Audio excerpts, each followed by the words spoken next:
Aromatic hydrocarbon से आप क्या समझते हैं, इनकी स्ट्रक्चर नोमेनक्लेचर को आप कैसे रैशनलाइज करोगे। नमस्ते, मेरा नाम मनदीप दलाल है और इस लेक्चर में हम इन्हीं प्रश्नों के उत्तर खोजने की कोशिश करेंगे।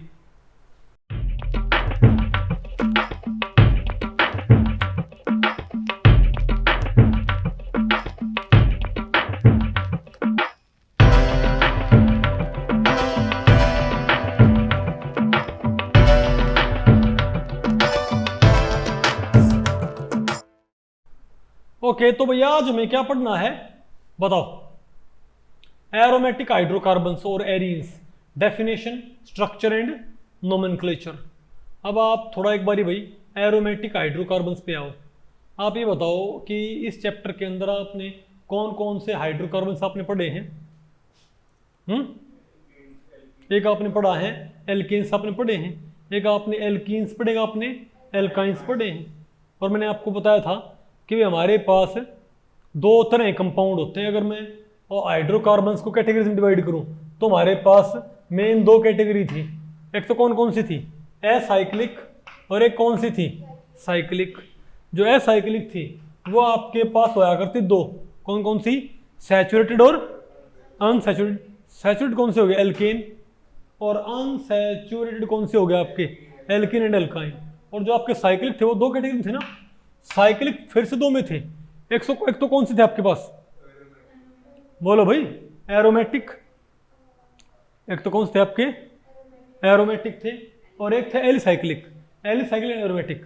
तो जो एलिसाइक्लिक थे वो होते साइक्लिक हैं। एलिसाइक्लिक फिर दो तरह के थे, एक तो क्लोज चेन और एक, सॉरी क्लोज चेन तो है, एक तो सैचुरेटेड के हैं, अनसैचुरेटेड। समझे बात।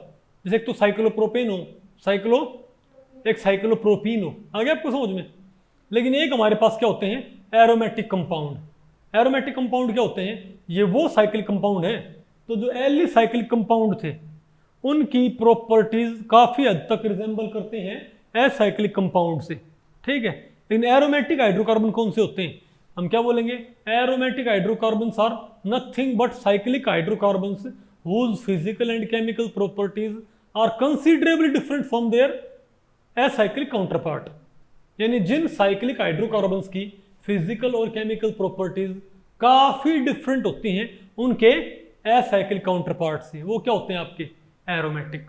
अब मैं ज्यादा इसकी भाई डिटेल में जाऊँ क्योंकि मैंने आपको और एरोमेटिक, एंटी एरोमेटिक और नॉन एरोमेटिक कैरेक्टर मैंने आपको ऑलरेडी पढ़ा रखा है।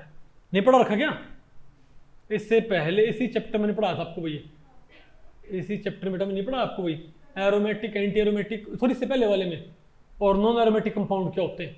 उस दिन शायद आप एब्सेंट थे, अब मैं दोबारा इसमें जाऊंगा डिटेल भाई, लेकिन मैंने आपको ऑलरेडी पढ़ा रखा है, ठीक है। और ध्यान रखिए इन एरोमेटिक हाइड्रोकार्बन्स को भाई एरीन्स भी बोल देते हैं। एरीन्स क्यों बोलते हैं, अरोमा मीन्स, क्योंकि इनसे एक प्लीजेंट स्मेल आती है। और अरोमा एक ग्रीक वर्ड है जिसका मतलब क्या होता है, aroma mean pleasant smelling. The class of compound was named as aromatic compounds. और ये पाया गया है इनमें ज्यादातर में बेंजीन रिंग आपको देखने को मिलेगा। क्या, इन ज्यादातर हाइड्रोकार्बन्स में आपको बताओ भाई क्या देखने को मिलेगा, बेंजीन रिंग, ठीक है बात। फॉर एग्जाम्पल एक तुम्हारे पास बेंजीन भी क्या हमारे पास एरोमेटिक हाइड्रोकार्बन है, और आप बेंजीन के साथ इसके ऊपर नहीं है, आप किसी का क्या कर दें, सब्स्टिट्यूशन, क्या कर दो आप इसका। लेकिन ध्यान रखियो हाइड्रोकार्बन रखना है, क्या रखना है, हाइड्रोकार्बन, नहीं तो क्या हो जाएगा इसका ये डेरिवेटिव। तो फॉर एग्जांपल एक तो हमारे पास मिथाइल बेंजीन और एक हमारे पास क्या हो, क्लोरोबेंजीन। तो मिथाइल बेंजीन में और क्लोरोबेंजीन में अंतर क्या है, ये तो अभी भी क्या है, हाइड्रोकार्बन ही, लेकिन ये क्या हो गया हमारा, हाइड्रोकार्बन का क्लोरो डेरिवेटिव। क्या ये हाइड्रोकार्बन का क्लोरो डेरिवेटिव, आ गया आपको, ठीक है। तो इनमें ज्यादातर में आपको क्या देखने को मिलेगा, रिंग, ओके। इनके बारे में आपको पढ़ाएंगे भाई। तो जो हमारे पास एरोमेटिक कंपाउंड होते हैं इनको भाई, इनमें देखो क्या है, अनसैचुरेशन, क्या मेजोरिटी। और मैं आपको बताऊं भाई, जब आप सिंपल एल्कीन पढ़ते थे, सिंपल एल्कीन या एल्काइन पढ़ते थे, नहीं पढ़ते थे क्या, तो वहां पर ज्यादातर रिएक्शन में अगर हमारे पास एल्कीन था तो क्या बन जाया करता, डबल बॉन्ड हुआ करता हमारे कंपाउंड में, तो क्या हो जाया करता प्रोडक्ट में, सिंगल बॉन्ड में बदल जाया करता ना, इजंट इट। यानी वहां पर जो अनसैचुरेशन था वो खत्म हो जाया करता, किसमें, सिंपल एल्कीन या एल्काइंस की रिएक्शन में। लेकिन यहाँ पर आपको एक बात देखने को मिलेगी, जो आपका एरोमेटिक स्ट्रक्चर होता है ना, जो आपका रिंग स्ट्रक्चर होता है, जो आपकी ये रिंग स्ट्रक्चर होती है, जो आपकी क्या है ये रिंग स्ट्रक्चर, ये मेंटेन्ड रहती है। क्या रहती है, मतलब रिएक्शन से पहले अगर आपके पास यहाँ पर कोई ग्रुप है एक्स और यहाँ पर क्या रिंग स्ट्रक्चर, तो रिएक्शन ही पूरी हो जाएगी, लेकिन तब भी ये रिंग स्ट्रक्चर खत्म नहीं होगी। इससे में क्या बात मालूम होती है, अगर कोई स्ट्रक्चर खत्म नहीं हो रही, जैसे पाई बॉन्ड था वो खत्म होकर आमतौर पे क्या बन जाता है, सिग्मा बॉन्ड। बोलो भाई, एक पाई बॉन्ड खत्म होता है और दो कार्बन हाइड्रोजन बॉन्ड की फॉर्मेशन हो जाया करती ना, दो सिग्मा बॉन्ड बन जाया करते। उसकी वजह क्या आया करती, क्योंकि हमको पता सिग्मा बॉन्ड क्या होता है, मोर स्टेबल होता है in comparison to pi bond. लेकिन यहाँ पर क्योंकि एरोमेटिक कैरेक्टर, लेकिन यहाँ पर रिंग स्ट्रक्चर मेंटेन रहती है। इसका मतलब क्या है, होना हो इस रिंग स्ट्रक्चर की वजह से कुछ ना कुछ क्या मिलती है इसको, एक्स्ट्रा स्टेबिलिटी। और वो आपको मैंने पढ़ा रखी भाई, इससे पहले चैप्टर में जब मैंने आपको पढ़ाया था एरोमेटिक, आप आए थे बेटा, एरोमेटिक, एंटी एरोमेटिक और नॉन एरोमेटिक कंपाउंड्स। तो अगर किसी आपको पता ना एरोमेटिक कंपाउंड कौन से आया करते, अगर किसी साइक्लिक कंपाउंड की डीलोकलाइजेशन एनर्जी, क्या कौन सी एनर्जी, डीलोकलाइजेशन एनर्जी ज्यादा हो उसके एसाइक्लिक काउंटर पार्ट से, तो क्या होगा, एरोमेटिक। बराबर हो नॉन एरोमेटिक, वेरी गुड, शाबाश। और कम हो तो क्या हो जाएगा, एंटी एरोमेटिक। पता लग गया, पढ़ा रखा है, ठीक है, ओके। तो मैं आपको बताऊं जो एरोमेटिक कंपाउंड है ये दो तरह के होंगे। एक तो कौन से होंगे आपके, एक तो होंगे बेंजीनोइड, एक आपके पास क्या होंगे, नॉन बेंजीनोइड। अगर आपके पास एरोमेटिक हाइड्रोकार्बन है उसमें बेंजीन रिंग है तो क्या बोलेंगे उसको, बेंजीनोइड। लेकिन एजुलिन टाइप जो कंपाउंड होते हैं, समझे बात, या आपके पास मान ले भाई ट्रोपाइलियम आयन है, ट्रोपाइलियम आयन बताओ क्या होता है, ट्रोपाइलियम आयन में बताओ क्या होता है, बेंजीन रिंग यहाँ पर नहीं होता भाई, यहाँ पर बेंजीन रिंग नहीं होता, इजंट इट। लेकिन होती है भी क्या है, एरोमेटिक। तो ऐसे इनको हम क्या बोलते हैं, बताओ, नॉन बेंजीनोइड कंपाउंड। आगे आपको, और यहाँ पर भाई कुछ इनके एग्जाम्पल दे रखे हैं इन हाइड्रोकार्बन्स के। ये क्या हमारे पास बेंजीन, ये हमारे पास क्या है टॉलुइन, ये हमारे पास क्या है नेफ्थलीन, और ये क्या हमारे पास बाइफिनाइल। क्या हमारे पास ये बाइफिनाइल है। और हमारे टॉपिक का नाम क्या था बताइए, तो डेफिनेशन आपको पहले पड़ गई। अब हम क्या पढ़ेंगे, इनका स्ट्रक्चर एंड नोमेनक्लेचर। तो पहले मैं एक बार इनका जो नोमेनक्लेचर है, तो पहले मैं एक बार इनकी भाई स्ट्रक्चर की बात कर लेते हैं एरोमेटिक हाइड्रोकार्बन्स की, ठीक है, स्ट्रक्चर ऑफ। अब इसको भाई मुझे हालांकि आपको पढ़ाने की जरूरत नहीं है, क्योंकि ये मैंने आपको बार बार पढ़ा रखा है एरोमेटिक कंपाउंड्स की स्ट्रक्चर। तो एरोमेटिक कंपाउंड्स के अंदर आपको एक बात देखने को मिलेगी कि यहाँ पर आपको अल्टरनेट डबल बॉन्ड्स देखने को मिलेंगे, double bond single bond, double bond single bond, double bond, सब में आपको मिलेगा भाई। इन आपको क्या मिलेगा, कंजुगेशन। क्या बोलते हैं इस घटना को, हम क्या बोलते हैं, कंजुगेशन। की अल्टरनेट क्या हो, double bond single bond, double bond single bond. Okay, for example आप बेंजीन देख लो, आप बेंजीन को ले लो, क्या ये एक एरोमेटिक कंपाउंड है कि नहीं है, तो यहाँ पर क्या है, double bond single bond, double bond single bond, double bond single bond, ठीक है। या मान लिया भाई मेरे पास ट्रोपाइलियम आयन है, क्या मेरे पास ट्रोपाइलियम आयन है मेरे पास, तो ये बताओ क्या हो जाएगा, प्लस हो गया ना। तो यहाँ बताओ क्या हमारे पास, या तो डबल बॉन्ड का कंजुगेशन हो या डबल बॉन्ड का ना हो ना, तो क्या हो, एक एम्प्टी या फुल्ली फिल्ड पीजेड ऑर्बिटल होना चाहिए। तो अब यहाँ बताओ क्या है, double bond single bond, double bond single bond, double bond single bond. अब ये क्या हमारा एम्प्टी पी ऑर्बिटल। तो ध्यान रखो कंजुगेशन में या तो क्या होंगे, दो डबल बॉन्ड क्या होंगे सेपरेटेड। कंजुगेशन कब होएगा, या तो दो डबल बॉन्ड क्या हो सेपरेटेड किससे, एक सिंगल बॉन्ड से, या एक डबल बॉन्ड और एक पी ऑर्बिटल क्या हो सेपरेटेड बाय सिंगल बॉन्ड। तो यहाँ पर तो दो डबल बॉन्ड क्या है सेपरेटेड बाय ये सिंगल बॉन्ड, और यहाँ बताओ क्या है, एक डबल बॉन्ड और एक पी ऑर्बिटल क्या है, क्योंकि इसके ऊपर जो पी ऑर्बिटल है वो ऐसा ही है बिल्कुल एम्प्टी, वो नहीं है आपको, तो वो इसका पी ऑर्बिटल और इससे डबल बॉन्ड क्या है, एक सिंगल बॉन्ड से क्या है सेपरेटेड। आ गया आपको। तो इन एरोमेटिक कंपाउंड्स में आपको एक खास बात आपको देखने को मिलेगी इनकी स्ट्रक्चर में जो कार्बन होगा ना वो आपको मिलेगा sp2 हाइब्रिडाइज्ड। क्या मिलेगा? ताकि वो अपने pz ऑर्बिटल को कहाँ इस्तेमाल कर ले बताओ? पाई मिक्सिंग के अंदर, साइड वाइज मिक्सिंग के अंदर। तो अगर आप बेंजीन का स्ट्रक्चर देखोगे, इसका बेंजीन का स्ट्रक्चर, तो मैं बेंजीन का जो स्ट्रक्चर है, क्योंकि भाई मोस्टली कंपाउंड से बेंजीन होता है, तो बेंजीन का मैं आपको सीधे स्ट्रक्चर आपको बताता हूँ कि ये क्या होएगा। ठीक है, आपको पता होना चाहिए भाई बेंजीन के हमारे पास दो तो स्ट्रक्चर क्या होती हैं, बोलो भाई। कहाँ पर गया? अरे बोलो भाई, ब्रोमीन कहाँ लगा दिया ये? नहीं यार, आपको कोई बात नहीं। तो आप ये बताओ भाई कि इस बेंजीन की स्ट्रक्चर को आप किस तरीके से रिप्रेजेंट कर सकते हो? होता क्या है, बेंजीन का फॉर्मूला क्या होता है? C6H6 फॉर्मूला होता है ना। ठीक है, तो इसकी एक हेक्सागोनल स्ट्रक्चर होती है। क्या? हेक्सागोनल। तो carbon carbon carbon carbon carbon और कार्बन हो गया हमारे पास ये। तो ये परफेक्ट हेक्सागोन है। ओके, अब होता क्या है, ये जो कार्बन है ना ये sp2 हाइब्रिडाइज्ड। क्या है ये? sp2 hybridised. तो sp2 हाइब्रिडाइज्ड होगा तो कार्बन का, तो इनमें जितने भी कार्बन है ना, देखो C6H6 है, तो मुझे 6 तो कार्बन का क्या चाहिएगा? Electronic configuration. अगर आप बेंजीन के ऊपर वैलेंस बॉन्ड थ्योरी अप्लाई करना चाह रहे हो तो आपको कार्बन का भी क्या चाहिएगा? Electronic configuration. और 6 हाइड्रोजन्स का भी आपको क्या कंसिडर करना पड़ेगा? Electronic configuration. तो 6 कार्बन्स का इलेक्ट्रॉनिक कॉन्फ़िगरेशन आप कंसिडर करियो। पहले एक कार्बन का बताओ क्या होगा? तो 2s2 और 2p2 होता होगा ना भाई, इजंट इट? लेकिन इसको उठा के यहाँ प्रमोट कर दो, तो अब इसके पास कितने हाफ फील्ड है? 4 हाफ फील्ड। तो आप यहाँ पर कौन सी हाइब्रिडाइजेशन कराओ? sp2 hybridisation. तो अगर sp2 हाइब्रिडाइजेशन हुए तो 3 ही क्या बनेंगे? Hybrid orbital.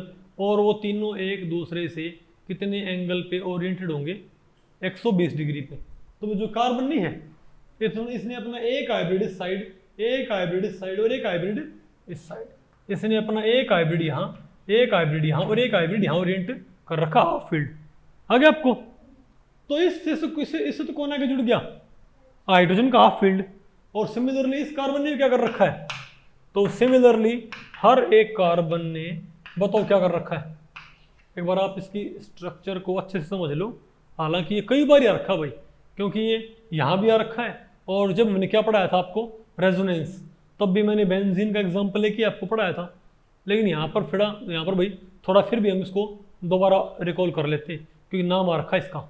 ओके, स्पेशली इसको भाई बुलाया गया है इसको। ठीक है, ओके। तो क्या है, तो इस कार्बन ने अपना एक हाफ फील्ड हाइब्रिड इस साइड, एक हाफ फील्ड हाइब्रिड इस साइड और एक हाफ फील्ड हाइब्रिड इस साइड। इसने तीनों हाफ फील्ड हाइब्रिड 3 साइड पे ओरिएंट कर दिए कि नहीं कर दिए? उपकार। अब सिमिलरली तो जो पहला हाइड्रोजन होगा वो तो यहाँ पर बाइंड कर जाएगा, नहीं आपको? इसने क्या कर रखा है? एक इस साइड, एक इस साइड, एक इस साइड। तो यहाँ पर तो क्या हो जाएगा? ओवरलैप। आ गया आपको ये? और यहाँ इससे और यहाँ इससे, तो हर एक कार्बन 3 बॉन्ड बना लेगा। इस कार्बन का ये हाफ फील्ड हाइब्रिड और इस कार्बन का ये हाफ फील्ड हाइब्रिड, यहाँ पर ओवरलैप क्या बन जाएगा? बॉन्ड बन जाएगा ना। अब समझिए बॉन्ड क्यों बना हुआ है? ये दो sp2 हाइब्रिडाइज्ड ऑर्बिटल के ओवरलैप से, ये बॉन्ड किससे बना हुआ है? 2 sp2 हाइब्रिडाइज्ड ऑर्बिटल के ओवरलैप से बना हुआ बॉन्ड ये। ओके, सिमिलर बॉन्ड यहाँ सारे के सारे। तो ये सारे के सारे क्या हैं? तो हर एक कार्बन के sp2 हाइब्रिडाइज्ड, तो ये 3 बॉन्ड बना रहा है सिग्मा। 1 2 3, 1 2 और 3, 1 2 और 3, और ये भी 1 2 और 3। तो सब ने कितने कितने बॉन्ड बना लिए? प्रत्यक्ष 3 बॉन्ड बना लिए ना। लेकिन हर एक कार्बन के पास क्या बचा हुआ है? ये pz ऑर्बिटल। हर एक के पास ये pz ऑर्बिटल भाई नहीं बचा हुआ क्या? वो कहाँ पर होगा? अब अगर मैं मॉलिक्यूल का प्लेन xy मान लेता हूँ, यानी अगर मैं मॉलिक्यूल का प्लेन बोर्ड का प्लेन ही कंसिडर कर लेता हूँ। किसका प्लेन? मतलब मैं बोर्ड के प्लेन को मॉलिक्यूलर प्लेन के तौर पे कंसिडर कर लूँ, तो xy प्लेन क्या है बोर्ड का? यानी कि ये क्या हुआ आपके पास? x एक्सिस, ये क्या आपके पास? y एक्सिस, तो ये क्या आपके पास? z axis. तो z हमारी तरफ नहीं है, तो तो इसके ऊपर एक pz ऑर्बिटल ऐसे लगा हुआ कि नहीं लगा हुआ, इसके ऊपर भी, इसके ऊपर भी, इसके ऊपर भी। तो क्या ये जो तो क्या इसका जो pz ऑर्बिटल होगा ये साइडवाइज ओवरलैप नहीं करेगा ऊपर। अब एक काम करो, इस मॉलिक्यूल को उठा के ऐसे कर दो। कैसे? फिलहाल जैसे ये पूरा मॉलिक्यूल बोर्ड के प्लेन में नहीं है, फिलहाल ये पूरा मॉलिक्यूल क्या बोर्ड के प्लेन में है। अगर आप इसको उठा के और ऐसे कर दोगे, ऐसे था ना ये, इसको ऐसे ले आओगे, तो साइड से देखने पर ये आपको ऐसा नजर नहीं आएगा। तो साइड से देखने पर आपको भैया ऐसा नजर नहीं आएगा। मेरी ड्राइंग ऐसी ही है, लेकिन आप समझ तो गए होगे। उपकार साइड से देखने आपको ऐसा नजर नहीं आएगा ये जो, अरे ऐसे हो गया अभी 6 कार्बन, अभी 6 कार्बन किस में है? इस प्लेन में। अभी 6 कार्बन किस प्लेन में है? इस प्लेन में। Isn't it? अब बताओ क्या है? तो इसने भी क्या बना रखे हैं? तो ध्यान रखियो, इस कार्बन ने 3 बॉन्ड बना रखे हैं। कौन कौन से? एक तो ये और एक ये और एक यहां भी है, और सिमिलरली वही। लेकिन जो ये CH बॉन्ड थे ये मैंने यहां पर क्या कर दिए? इम्प्लिसिट। क्या कर दिए? CH बॉन्ड्स को मैंने यहां पर क्या कर दिया भाई? इम्प्लिसिट कर दिया, गायब कर दिया, एक तरह से दिखाया नहीं जस्ट, लेकिन वो है आगे आपको। तो इन सभी के पास क्या बचा हुआ है? अगर मैं मॉलिक्यूल का प्लेन ये रखता हूं तो pz ऑर्बिटल कहां पर होंगे? इस बोर्ड के परपेंडिकुलर होंगे ना, कि नहीं होंगे? लेकिन अगर मैं भाई इनको ऐसे रखता हूं तो pz को कैसे दिखाया जा सकता है? ऐसे। कैसे भाई? क्या अब इन pz को ऐसे हम शो नहीं कर सकते क्या? बताओ।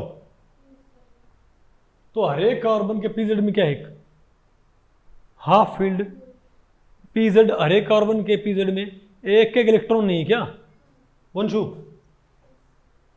बेटा हर एक के pz में के इलेक्ट्रॉन नहीं है क्या? तो एक यहाँ है, एक यहाँ है, एक यहाँ है, एक यहाँ है और एक यहाँ है, नहीं है आपको? अब इस पिन को फ्लिप कर दियो तो एक तो बॉन्ड कहाँ बन जाएगा साइडवेज ओवरलैप से? यहाँ बन जाएगा। एक बॉन्ड कहाँ बन जाएगा? यहाँ। और एक बॉन्ड कहाँ बन जाएगा? यहाँ पर, नहीं है आपको? तो एक बॉन्ड यहाँ बन जाएगा, एक बॉन्ड यहाँ और एक बॉन्ड यहाँ। या तो ये पॉसिबिलिटी है, या फिर ये बॉन्ड यहाँ, ये बॉन्ड यहाँ और ये बॉन्ड यहाँ। Isn't it? मैं आपको बताऊं भाई, ये जो ऑगस्ट केकुले थे उन्होंने ये स्ट्रक्चर, उनको बॉन्डिंग का नेचर नहीं पता था, लेकिन उन्होंने भाई ये बता दिया था। बताओ, नहीं आपको समझ में? अरे बोलो। लेकिन जो फ्रेडरिक ऑगस्ट केकुले थे उन्होंने बेंजीन की स्ट्रक्चर ऐसे बनाई थी। कैसे? उन्होंने बेंजीन की 2 स्ट्रक्चर बनाई थी। कितनी भाई? डबल बॉन्ड वाली, सिंगल, नहीं आपको? एक तो कौन सी? लेकिन आप उस दोनों स्ट्रक्चर्स को कैसे एक्सप्लेन कर सकते हो? Using valence bond theory. Valence bond theory कहीं बाद में आई थी, केकुले स्ट्रक्चर कहीं पहले आ चुकी थी। Isn't it? तो क्या हमारे पास ये, तो क्या हमारे पास ये, तो हमारे पास एक तो क्या हो गया, अगर यहाँ पर क्या हुआ, अगर ये बॉन्ड बन जाए, ये बॉन्ड और ये बॉन्ड बन जाए, तो मेरे पास ये वाली स्ट्रक्चर आएगी कि नहीं आएगी? और अगर ये बॉन्ड ना बन के अगर यहाँ बॉन्ड बने, यहाँ बॉन्ड बने, यहाँ बॉन्ड बने और यहाँ बॉन्ड बने, तब कौन सी आएगी आपके पास स्ट्रक्चर? ये आ जाएगी। Isn't it? अरे बोलो उपकार, हमारे पास आगे नहीं है?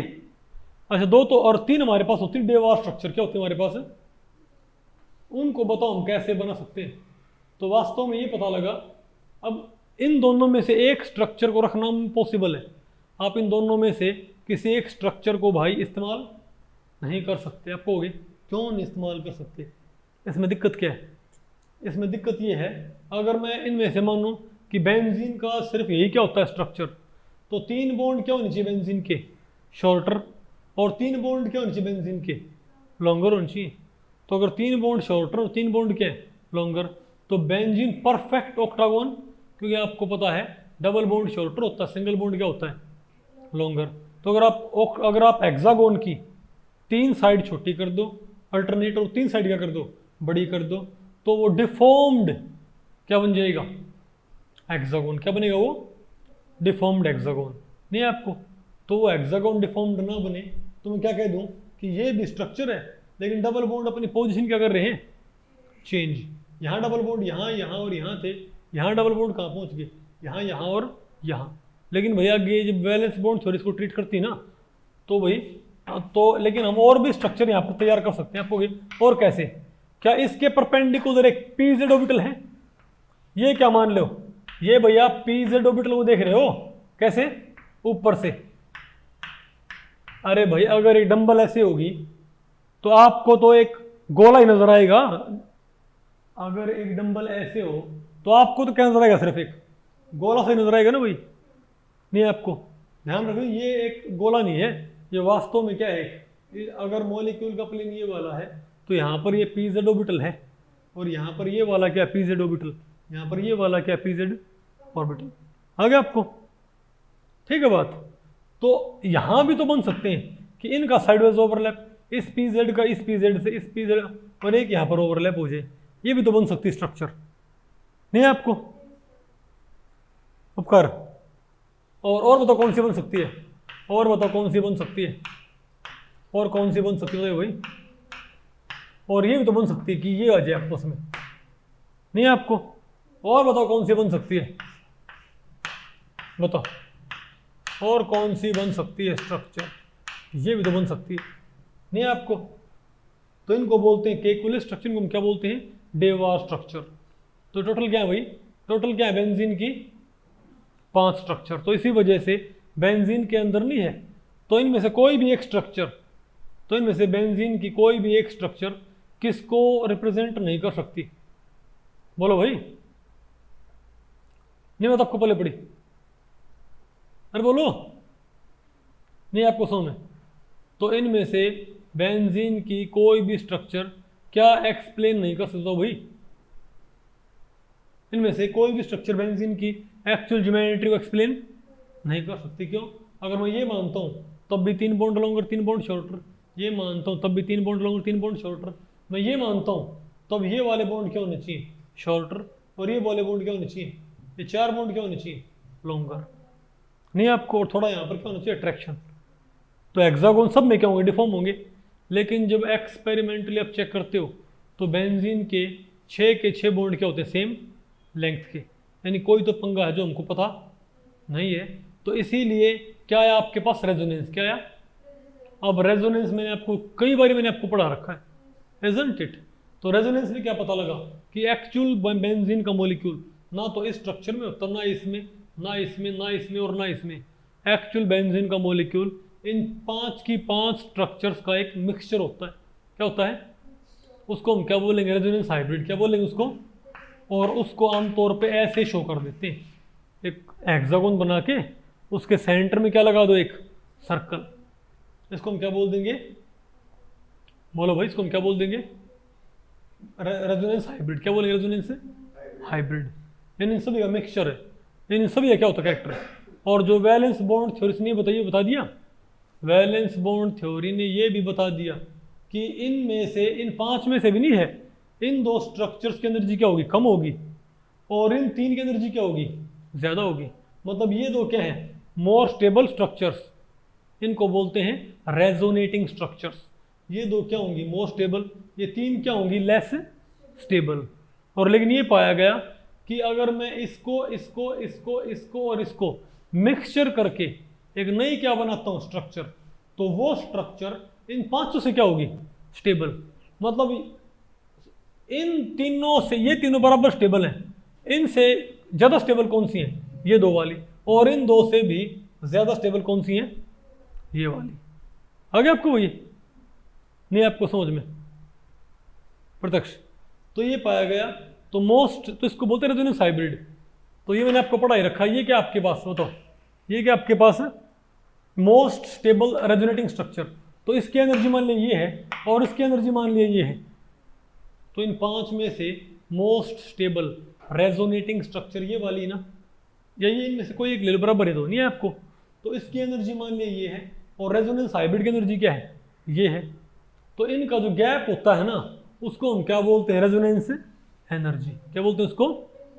तो वैलेंस बॉन्ड थ्योरी ने बेंजीन के जो कंपाउंड है उनकी एक्स्ट्रा स्टेबिलिटी को इसने कैसे एक्सप्लेन किया कि क्योंकि यहाँ पर वैलेंस बॉन्ड थ्योरी क्या बोलेगी?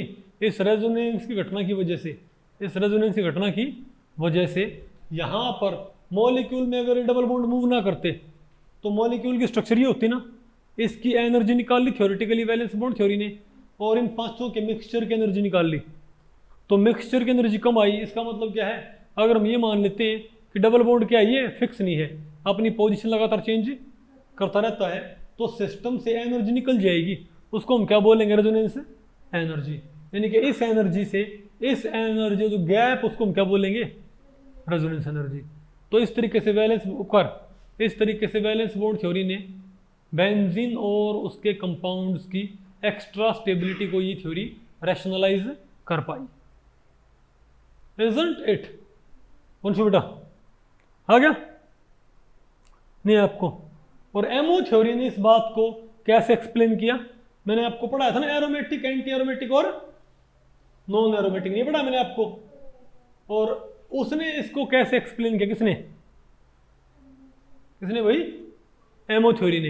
एमओ थ्योरी ये बोली कि जो बेंजीन है, तो वैलेंस बॉन्ड थ्योरी ने तो इसकी वैलेंस बॉन्ड थ्योरी ने तो बेंजीन की एक्स्ट्रा स्टेबिलिटी को कैसे जस्टिफाई किया है कि बेंजीन की रेजोनेंस एनर्जी, बेंजीन की एनर्जी कहीं कम होती है, किससे? साइक्लोहेक्साट्राईन से। किससे? यानी एक केकुले स्ट्रक्चर, क्या हुई, अगर मैं ये मान लूँ कि केकुले स्ट्रक्चर में बॉन्ड क्या है, फिक्स्ड, नहीं समझे बात? तो आप एक केकुले स्ट्रक्चर की एनर्जी निकाल लो, उसके मुकाबले बेंजीन की एनर्जी कहीं ज़्यादा कम आई, तो जितना भी एक्स्ट्रा क्या मिलता हमको, स्टेबिलिटी, उसको बताओ हम क्या बोल देंगे, रेजोनेंस एनर्जी। लेकिन इसी को एमओ थ्योरी कैसे एक्सप्लेन करेगी कि ये कंपाउंड इतना स्टेबल क्यों है, वाई नितिका बताओ, ये कंपाउंड इतना स्टेबल क्यों है, इस बात को ये थ्योरी कैसे एक्सप्लेन करेगी?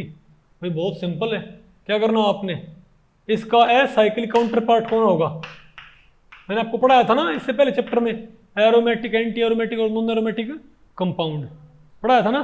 हाँ, तो इसकी आप क्या निकाल लो, डीई, इसकी भी क्या निकाल लो, डीई।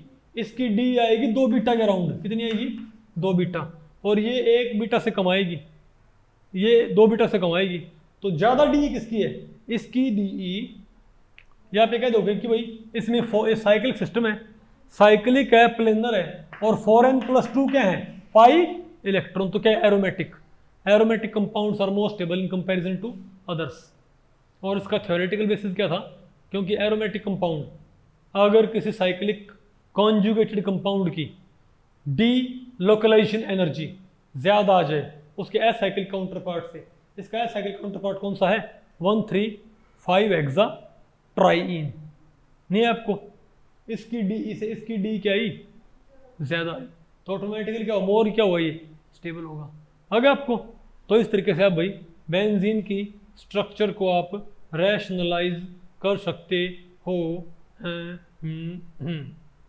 नहीं आपको ये, अरे बोलो, देखो इसका तो ये हो गया, बन गया ना भाई, अगर बॉन्ड यहाँ और यहाँ ओवरलैप हो तो ये हो जाएगा, लेकिन अगर ओवरलैप कहाँ होता, ऐथे ये बॉन्ड तोड़ दो, ये बॉन्ड तोड़ दो, ये बॉन्ड तोड़ दो, और यहाँ और यहाँ होता, तो मेरे पास ये वाली स्ट्रक्चर नहीं बनती क्या? अरे बोलो, तो आपने बात देखी भाई, ये एक तरह से सैंडविच टाइप स्ट्रक्चर नहीं दिखी आपको भाई, ये तो बीच में तो क्या है, हेक्सागोन, बीच में तो क्या है, ये हेक्सागोन। अरे भाई ये ब्लू हमने प्लेट सी रखी हुई है, ये तो क्या हेक्सागोन, और ऊपर नीचे इसके क्या घूम रही है, पाई इलेक्ट्रॉन डेंसिटी। ये क्या भाई, बीच में पाई इलेक्ट्रॉन डेंसिटी, क्यों भाई, क्योंकि ये पाई इलेक्ट्रॉन डेंसिटी सर्कुलेट करेगी, क्या करेगी, ये सर्कुलेट, तो उसके, और भाई क्योंकि पाई इलेक्ट्रॉन, क्योंकि ये जो पी ऑर्बिटल है ये इस बेंजीन रिंग के उस साइड भी लोब है, एक लोब क्या है आपकी साइड है, तो यहाँ भी क्या होगा, सर्कुलेशन, उस साइड भी क्या होगा, सर्कुलेशन, तो इसके ऊपर नीचे, तो बेंजीन के ऊपर नीचे क्या होता है बताओ, पाई क्लाउड नहीं होता है ना, पाई क्लाउड भाई। इसीलिए अगर इसके पास खूब सारा पाई क्लाउड है तो ये किसके लिए सूटेबल अटैक करने के लिए, इलेक्ट्रोफाइल्स के लिए। किसके लिए भाई, तो इस पे कौन अटैक कर सकते हैं, इलेक्ट्रोफाइल। नहीं आपको, तो मैं आपको बताऊं ये किस तरह की रिएक्शन देते हैं आमतौर पे, इलेक्ट्रोफिलिक सब्स्टिट्यूशन रिएक्शंस, जहां पर एक स्ट्रॉन्गर इलेक्ट्रोफाइल एक वीकर इलेक्ट्रोफाइल को उसकी जगह से हटा देगा। आप आगे पढ़ोगे ये। आगे आपको ये, अरे बोलो, बताइए मत बिल्कुल भी, कहीं कुछ वो समझ में ना आ जाए। ठीक है, ओके। अब थोड़ा आप बताओ भाई इनका नोमेनक्लेचर। तो भाई नोमेनक्लेचर मुझे अब ज़्यादा पढ़ाने की ज़रूरत नहीं है, ये मैंने आपको ऑलरेडी पढ़ा रखा है। नहीं पढ़ा रखा भाई? आपके पास ये क्या है, बेंजीन, और आपने इस पे लगा दिया मिथाइल, इसका नाम क्या हो जाएगा, टॉल्विन। क्या हो जाएगा भाई? टॉल्विन हो जाएगा। ठीक है, तो इसको पता हम इसको हम क्या इसको हम बोलते हैं मोनो सब्स्टिट्यूटेड बेंजीन। क्या बोलते हैं इसको? देखो, क्योंकि जो बेंजीन होता है उसके ऊपर सारे के सारे ग्रुप क्या होते हैं, हाइड्रोजन। क्या भाई, बेंजीन के ऊपर सारे ग्रुप कौन से होते हैं, हाइड्रोजन। अरे भाई, क्या बेंजीन के ऊपर सारे ग्रुप कौन से होते हैं, हाइड्रोजन नहीं होते क्या?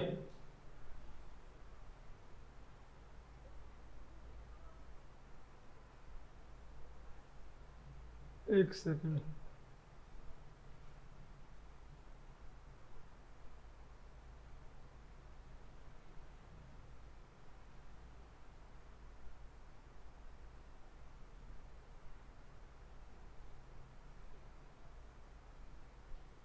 ओके।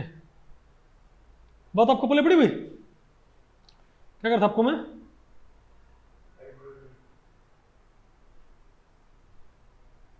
एक सेकंड रुको।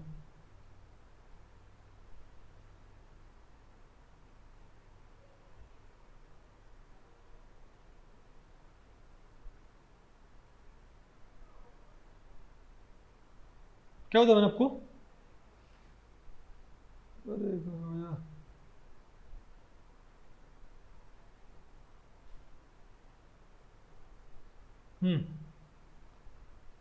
देखो भाई, ये क्या होगा, देखो इसके ऊपर बेंजीन के ऊपर क्या है, हाइड्रोजन तो होते ही है। क्या होता है बेंजीन के ऊपर? हाइड्रोजन तो होते हैं। ठीक है, लेकिन वो आमतौर पे शो नहीं करते, उन्हें क्या बोलते हैं, इम्प्लिसिट हाइड्रोजन। क्या बोलते हैं उनको हम? इम्प्लिसिट हाइड्रोजन बोलते हैं, इजंट इट। ठीक है, अगर उनको मैं दिखाता हूं एच को, तो अगर ये हाइड्रोजन ही है तो आपने क्या बोलना है, इसको हम बोलते हैं अनसब्स्टिट्यूटेड बेंजीन। लेकिन अगर आप एक एच को उठा के उपकर, अगर आप एक एच को उठा के कोई और ग्रुप आप अटैच कर देते हो तो उसको हम क्या बोलेंगे, सब्स्टिट्यूटेड बेंजीन। क्या बोलेंगे उसको? Substituted benzene. तो अगर आपने सिर्फ एक ही एच को उठाया है तो उसको हम क्या बोलेंगे, मोनो सब्स्टिट्यूटेड बेंजीन। अब क्योंकि भाई सारे की सारी साइट क्या होती हैं, बताओ, सारी की सारी बताओ साइट क्या होंगे हमारे पास, बताओ क्या होंगे भाई? सारी साइट मेरे पास क्या होती है, सेम होती है ना। तो मैं इसको हटाऊं मिथाइल से, इसको हटाऊं, इसको हटाऊं, इसको हटाऊं, इसको हटाऊं, इसको हटाऊं, उससे कोई फर्क नहीं पड़ता। दो आइसोमर नहीं बनेंगे भाई, प्रत्यक्ष दो आइसोमर नहीं बनेंगे। वो तो कह रहा है एक कंपाउंड रहेगा ना, उसे हम क्या बोलेंगे, मोनो सब्स्टिट्यूटेड बेंजीन। लेकिन अगर मान ले एक ग्रुप आपने यहां लगा दिया और एक ग्रुप आपने यहां लगा दिया, तो उनको पता हम क्या बोलेंगे, 1,2 या 1,6। क्या बोलेंगे इसको? क्यों भाई 1,2 क्यों बोलेंगे इसको? क्यों? क्योंकि इसको मैं एक मानू साइट को, तो 2 3 4 5 6, तो भाई वो तो क्या है, एक और दो पे क्या है, ग्रुप नहीं है क्या? या इनको ऑर्थो बोलते हैं। क्या बोलते हैं इनको? Ortho substituted. नहीं है आपको? मान लें यहां पर क्या था हमारे पास, मिथाइल था हमारे पास ये, तो यहां पर ये एच ही होता है, इसको हम क्या बोलते हैं, टॉल्विन बोलते हैं, टॉल्विन। अरे भाई मिथाइल बेंजीन को हम क्या बोलते हैं, टॉल्विन नहीं बोलते। तो इसको हम क्या बोलेंगे, ऑर्थो सब्स्टिट्यूटेड टॉल्विन। क्या हो जाएगा ये? नहीं आपको, ये भी क्या, ऑर्थो। इन दो क्या बोलते हैं, मेटासाइट्स। क्या बोलते हैं इनको? हम क्या बोलते हैं, पैरासाइट। तो पैरासाइट को 1,4 ही बोल देते हैं, 1,4 आइसो। नहीं आपको, पैरासाइट को हम क्या बोल देंगे, 1,4 बोल देंगे। आ गया आपको समझ में? प्रत्यक्ष। और भाई इसको इस पे हम क्या बोल देंगे, मेटा बोल देंगे। ठीक है, अरे बोलो, ये तो क्या होगा, क्या होगा, 1,2 डाई मिथाइल बेंजीन। इसका कॉमन नाम क्या होता है, इसका नाम क्या होता है, मिथाइल बेंजीन या टोल्विन। ये क्या हो जाएगा, 1,2 डाई मिथाइल बेंजीन या ऑर्थोजाइलिन। इसका नाम क्या हो जाएगा, ऑर्थोजाइलिन। इसका नाम क्या हो जाएगा? ये भी क्या है? ये भी डाइमिथाइल बेंजीन है और ये भी डाइमिथाइल बेंजीन है, लेकिन इसका नाम क्या बोलना है आपने? बताओ। मेटाजाइलिन। इसका नाम मतलब आपने क्या बोलना है? पैराजाइलिन। Isn't it? अरे बोलो भाई। ठीक है। अब भाई चलो थोड़ा मैं आपको भाई इनके बारे में बताता हूँ। अच्छा, और इनके और भी नाम होते हैं, और भी कंपाउंड होते हैं ये। आप अगर दो बेंजीन को जोड़ देते हो, क्या आप अगर दो बेंजीन रिंग्स को आपस में जोड़ देते हो तो इनको हम क्या बोलेंगे? बाइफिनाइल। क्या बोलेंगे इनको? मान लो ये आपने जोड़ दिया, इसको हम क्या बोलेंगे? बाइफिनाइल। Isn't it? लेकिन अगर इनके बीच में CH2 ग्रुप हो, क्या हो मेरे पास? CH2, इसको मतलब क्या बोलेंगे? Diphenyl methane. क्योंकि तब इसको आपने भाई, इसको आपने क्या मान लिया? सब्स्टिट्यूएंट। आपने क्या मान लिया इसको? इसका नाम बताओ क्या हो जाएगा? Diphenyl methane. और मैं अगर एक और बेंजीन जोड़ दूं यहां पर तो फिर क्या हो जाएगा? तो यहां पर क्या रह जाएगा? CH नहीं रह जाएगा यहां पर। इसको हम क्या बोलेंगे? Triphenyl methane. मीथेन मतलब क्या है? इसको आपने मान लिया मेन चेन, नहीं है आपको? तो 1 2 3 ट्राइफिनाइल मीथेन। ओके। और थोड़ा बहुत हालांकि आपको भाई जो दो दो रिंग वाले हैं उनके नामकरण संस्कार पे आपको ज़्यादा बात करने की ज़रूरत नहीं है, लेकिन फिर भी थोड़ा बहुत मैं वो लिख देता हूँ। ओके। तो अगर मान लिया हमारे पास ये है, ये बेंजीन है, और अगर दो बेंजीन रिंग आपस में क्या है? क्या शेयर किए हुए हैं? बताओ। एक एज। तो इसको तो हम क्या बोलते हैं? नेफ्थलीन। क्या बोलते हैं इसको? बोलो भाई, इसको हम क्या बोलेंगे? नेफ्थलीन। दो बेंजीन रिंग आपस में, ये भाई देखो, दो बेंजीन रिंग वाले, तीन बेंजीन रिंग वाले, चार बेंजीन रिंग वाले, इनको तो आपने याद करना ही है, नहीं है आपको? अरे बोलो। अच्छा ध्यान रखो, एक बात ध्यान रखियो, एक होते हैं एनुलीन। क्या होते हैं हमारे पास? एनुलीन्स। एरोमेटिक कंपाउंड क्या होते हैं मेरे पास? ये तो मेरे पास क्या है? नेफ्थलीन है। लेकिन यहां पर ये बॉन्ड ना होता ना, यहां पर ये बॉन्ड ना होता, यहां पर क्या होता है? हाइड्रोजन अंदर क्या होते हैं यहां पर? तो इसका नाम पता क्या बोलते हैं इसको? तो अगर आपके पास मोनोसाइक्लिक पॉलीइन्स हो, क्या हो? मोनोसाइक्लिक यानी साइकिल एक हो, और पॉलीइन, पॉली मतलब क्या है? मल्टीपल डबल बॉन्ड भाई। तो उसको हम पता क्या बोल देंगे? एनुलीन्स। क्या बोल देंगे उनको? एनुलीन्स। फॉर एग्जाम्पल ये भी एक मोनोसाइक्लिक एलिन है, इसको बोलेंगे एनुलिन 4 बोलेंगे इसको। क्या बोलेंगे इसको? एनुलिन 4। नहीं है आपको? बेंजीन भी क्या है? मोनोसाइक्लिक पॉलीन है। मोनोसाइक्लिक नहीं है क्या? इसमें एक सिंगल साइकिल नहीं है क्या? सिंगल साइकिल नहीं इसके अंदर। और कॉन्जुगेशन भी है। अरे भाई क्या बेंजीन रिंग में सिंगल साइकिल है कि नहीं है? उपकार, सिंगल साइकिल है और कॉन्जुगेशन भी है। तो क्या बोलेंगे इसको? एनुलिन 6। इसे क्या बोलेंगे? एनुलिन 4। इसे क्या बोलेंगे? एनुलिन 10। तो अगर ये बॉन्ड नहीं है तो एक साइकिल बन गया ना। अगर ये बॉन्ड ना हो तो एक क्या बन गया? साइकिल। कितने कार्बन है? 10। तो क्या है? एनुलिन 10। लेकिन अगर ये हो जाए तो इसका नाम क्या हो जाएगा? नेफ्थलीन। क्या हो जाएगा? नहीं आपको? अरे भाई आपने नाम सुना होगा नेफ्थलीन पहले भी? नहीं सुना? और अगर तीन एरोमेटिक रिंग आपने ऐसे जोड़ रखे, इसका नाम बताओ क्या हो जाएगा? एंथ्रासीन। क्या हो जाएगा? एंथ्रासीन। नहीं आपको? और अगर आपने भाई इसको हटा के यहां पर इसको यहां जोड़ दिया, इसको यहां मत जोड़ो, इसको एथे जोड़ दो। कैथे? किथे? बताओ एथे। तो इसका नाम हो जाएगा फिनेंथ्रीन। क्या हो जाएगा? बोलो भाई, इसका नाम क्या हो जाएगा? फिनेंथ्रीन। नहीं आपको समझ में? बोलो। क्या नहीं आया? अरे भाई दो बेंजीन रिंग मैंने साइड बाय साइड जोड़ दिए तो नेफ्थलीन हो गया। अगला मैंने यहां जोड़ दिया तो क्या होगा इसका नाम? एंथ्रासीन। और यहां ना जोड़ के मैंने यहां जोड़ा, मतलब ये वाला एज मैंने ये वाला एज फ्यूज ना करके मैंने ये वाला एज फ्यूज कर दिया, तो इसका नाम बदल गया फिनेंथ्रीन। आ गया आपको ये? अरे बोलो। ठीक है। अच्छा इसका नाम बताओ। एक होता है इथाइल बेंजीन। इथाइल बेंजीन कैसा होगा? ये बनाया क्या ये? CH2 CH3। आ गया? और बताओ। बोलो भाई, एरीन्स के डेरिवेटिव नहीं, एरीन्स का नामकरण संस्कार बताओ भाई। और अगर मैं इस एरीन के अंदर बताओ क्या लगा देता हूं, बताओ यहाँ पर CH3, क्या CH3 CH3 इसका नाम क्या हो जाएगा। अब इस ग्रुप को हम क्या बोलते हैं, आइसोप्रोपाइल, क्या बोलते हैं इसको, तो क्या बोलो इसको, इसका नाम क्या था, इथाइल बेंजीन।